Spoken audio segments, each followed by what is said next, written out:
He never expected that a simple act of kindness at a coffee shop would turn into a storm that would challenge everything he thought he knew about power, respect, and humanity. It started with something so small, just a woman standing at the counter, fumbling with her card, the machine blinking a cold red word: declined. The silence in that cafe was suffocating. Eyes darted, whispers began. And then came the ugly laughter, not just at her misfortune, but at who she was. A black woman standing in line, being reduced to nothing more than a stereotype in the minds of those around her.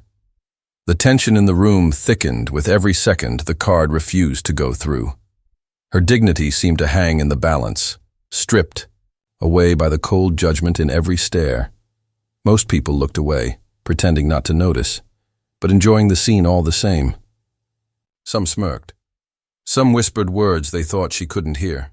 The racism wasn't loud, but it was sharp, cutting her with its silence, its smirks, its poisonous assumptions. And then, one man stepped forward. A stranger.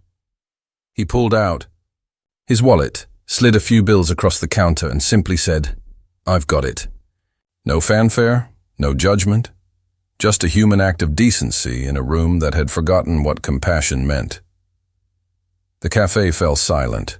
All eyes turned. His gesture should have been simple, unremarkable even, but in that moment, it was radical. Because kindness in the middle of cruelty is a rebellion. The woman's eyes met his. There was pain there, yes, but also something else, something unreadable. Gratitude, perhaps. Or maybe a secret she wasn't ready to share. The people who mocked her didn't know who she really was. They saw only what they wanted to see: weakness, struggle, failure. But the truth was far more powerful. The truth was about to shatter every assumption in that room, because the woman whose coffee he paid for wasn't some stranger drowning in debt. She wasn't helpless. She wasn't small. She was, in fact, one of the most powerful people he would ever meet. A woman with a story that could silence every whisper, every laugh, every racist glance. And as fate would have it, this man, this stranger who had dared to stand against the tide, was about to discover that the woman he defended was not only strong, but in a position to change his life forever. But the question remained: why had she stayed silent in that moment? Why let them laugh? Why let them think she was powerless when she wasn't? The answer was a lesson the world needs to hear. And when the truth came out, it would turn a simple act of kindness into something much bigger than anyone in that cafe could have imagined. They met in the most ordinary of places, and yet, from the very beginning, there was something extraordinary about them. He was a black man, quiet, thoughtful, carrying himself with the kind of strength that didn't need to be loud. His name was Marcus. He had grown up in a world that often told him he wasn't enough, but he had learned to walk tall anyway. She was a white woman, bright, ambitious, with laughter that could soften the hardest day. Her name was Claire. She came from a background where doors often opened for her without her even having to knock. She wasn't naive to it. She knew the privilege she carried. And maybe that's what drew her to Marcus. His resilience, his depth, the way he looked at her, as if she were more than the roles the world tried to assign. Together, they found balance. Marcus worked as an architect, pouring his heart into designs that reshaped the neighborhoods he once felt invisible in. Claire was in marketing, constantly surrounded by people, deadlines, and noise. But she found her quiet in him. Their worlds collided not in chaos, but in harmony.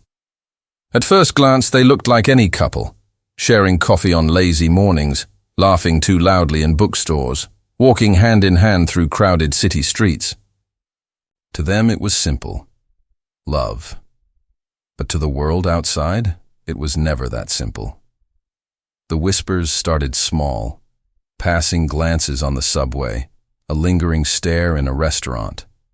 Friends of friends who asked questions that weren't really questions at all. Don't you think it'll be hard? Or what will people say about your kids? Claire brushed it off at first.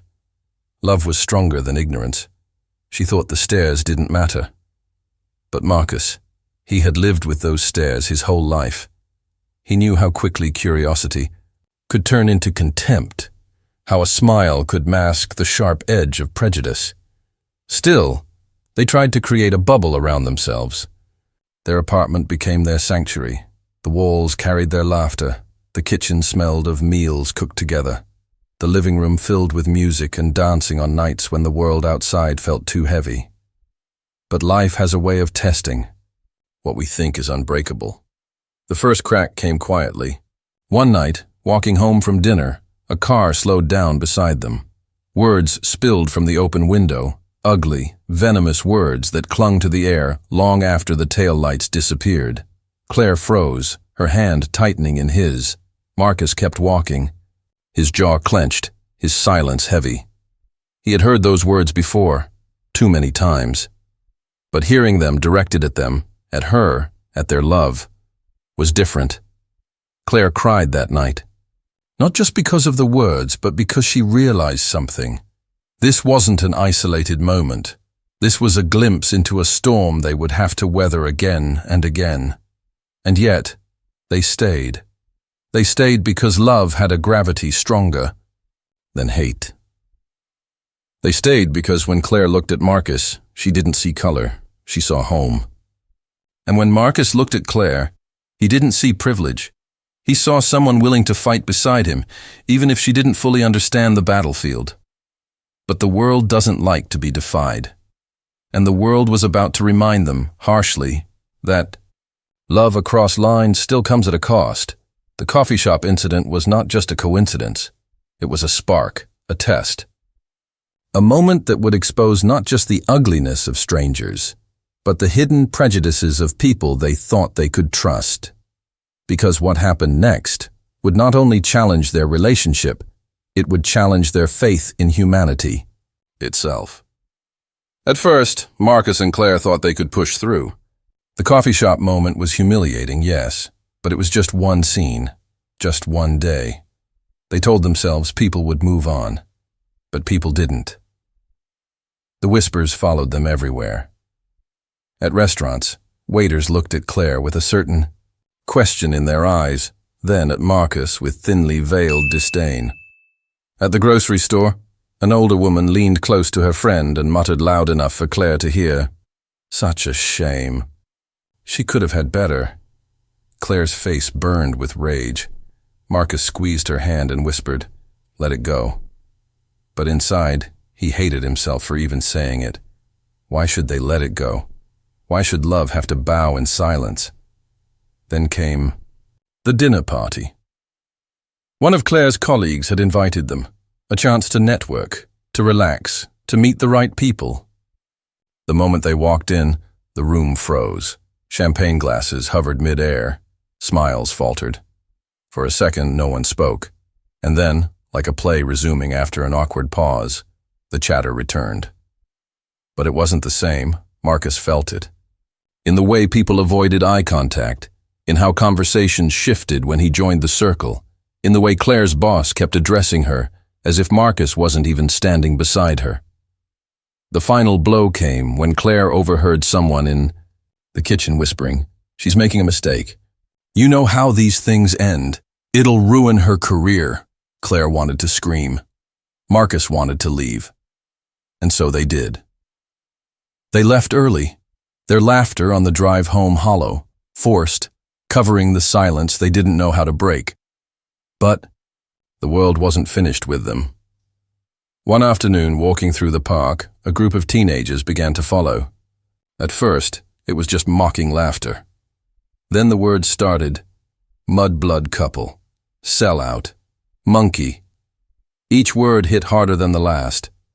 Claire turned, her voice trembling with fury. "Stop it!" But that only fed their cruelty. One of them grabbed Marcus's shoulder, shoving him forward. Marcus snapped.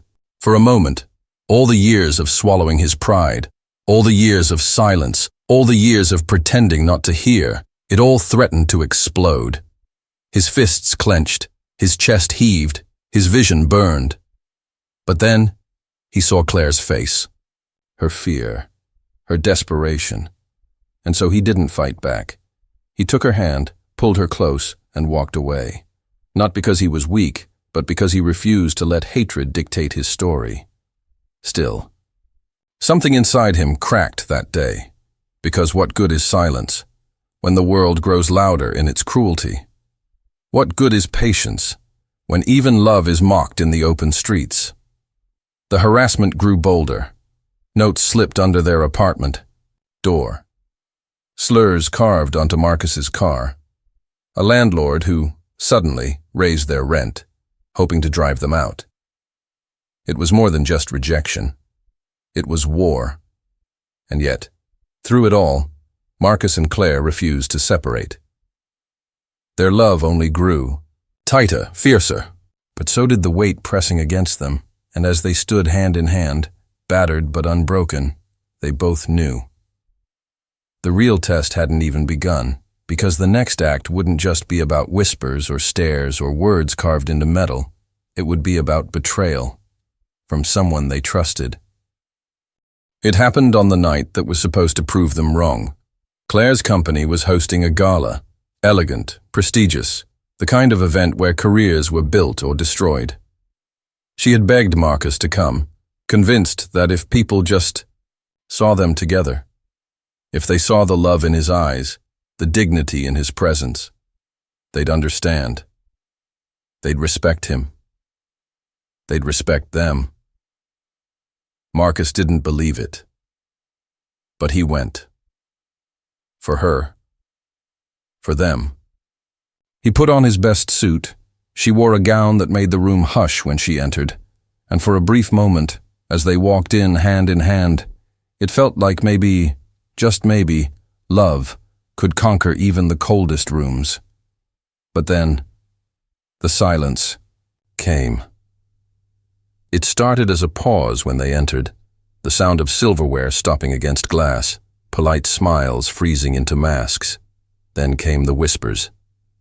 One man coughed a word under his breath that Marcus had heard 1,000 times before, each time a blade, Nento. Claire heard it too. Her blood went cold. She turned, her voice shaking but fierce. "What did you just say?" The man smirked, sipping his drink as if she were invisible. Marcus clenched his jaw, his fists tightening at his sides. The room was watching, waiting. Some looked away in shame, others in anticipation, as if hungry for the spectacle of a black man losing control. And then it came. The moment that split everything apart. One of Claire's senior executives, a man with power over her future, raised his glass and with a cruel smile said loud enough for all to hear, "Claire always did like projects." The laughter that followed wasn't loud, but it was sharp. It cut deeper than any shout, because it was deliberate, polished, wearing a tuxedo, racism, dressed in silk. Claire's face flushed red, her hands trembling. Marcus felt every muscle in his body scream for release.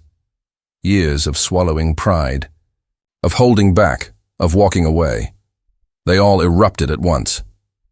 He stepped forward, his voice booming, shaking the crystal chandeliers. "Enough." The room froze. "Enough of your stares. Enough of your whispers. Enough of your cowardice, hiding behind your smiles while you spit poison under your breath." His voice cracked with rage, with pain, with truth. "You don't see me. You don't see her. All you see is your fear, your prejudice, and I am done carrying it for you." His words rang like thunder. Claire's eyes filled with tears, not of shame, but of pride. And then, silence. The silence of people confronted with their own ugliness. The silence of a room where masks had fallen, where the truth could no longer be hidden under chandeliers and champagne. But within that silence, Claire's boss leaned in, venom still dripping from his voice. "You'll regret this." Marcus looked at him, unflinching, his voice steady now, like stone. "No, you will." The night shattered in that moment. Claire knew their lives would never be the same after this. Careers might crumble. Friendships would be lost. The world outside would grow louder in its hate. But something stronger had been born. For the first time, they weren't walking away. For the first time, they were fighting back. And the question lingered, heavy, unspoken, daring the world itself to answer. When love refuses to bow, how far will hate go to break it? The gala became the turning point. That night, Marcus and Claire walked out with their heads high, but the storm they left behind followed them into the days that came after. Claire's inbox filled with silence. Colleagues who once messaged her every hour now avoided her entirely. Invitations dried up. Her boss, the man who had humiliated them, found quiet ways to cut her out of projects, to make her feel invisible. Marcus, too, felt the echoes. On his worksite, clients who once smiled now looked at him with cold calculation, as though his worth had suddenly shrunk in their eyes. He overheard whispers that he was angry, dangerous, the stereotypes rushing to fill the space. His courage had left, and yet something else had shifted. For the first time, Claire stopped apologizing for her discomfort. She stopped whispering, "Maybe we should let it go." Instead, she stood taller. When her boss tried to diminish her, she pushed back, professionally, firmly, without fear. She knew there might be consequences. She knew her career might take a hit. But she also knew the cost of silence. Marcus, too, found a new fire in him. He began speaking at community centers, at schools, at gatherings of young men who had grown up with the same heavy weight he had carried.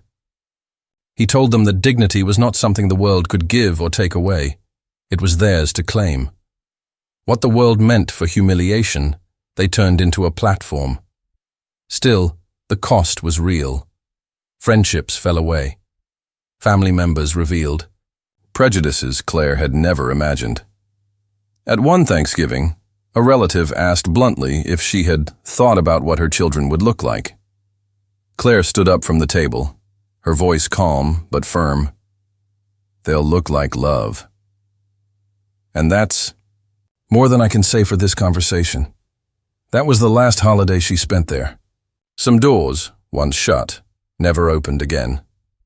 But others did. Slowly, quietly, people began to take notice. A young intern at Claire's office slipped her a note one morning. "Thank you for speaking up. I'm biracial.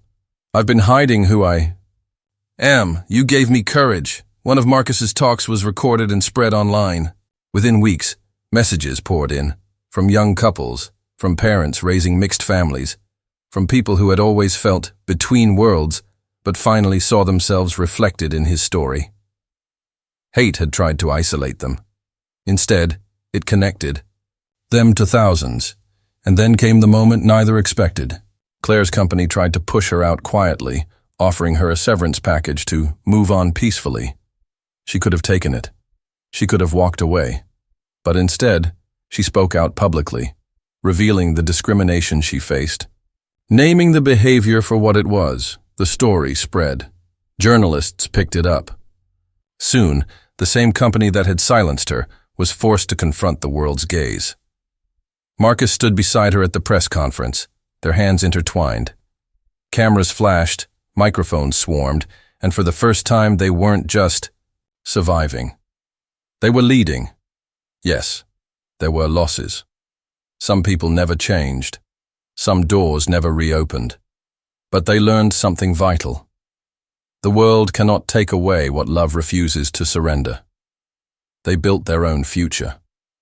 Claire started her own agency, one rooted in integrity, one that uplifted voices often ignored. Marcus grew his speaking into a movement, helping young men and women find strength in their identity, teaching them that dignity was not a negotiation. Years later, when they sat on their balcony watching the sunset, their children asleep inside, Marcus turned to Claire and whispered, "Remember the coffee shop?"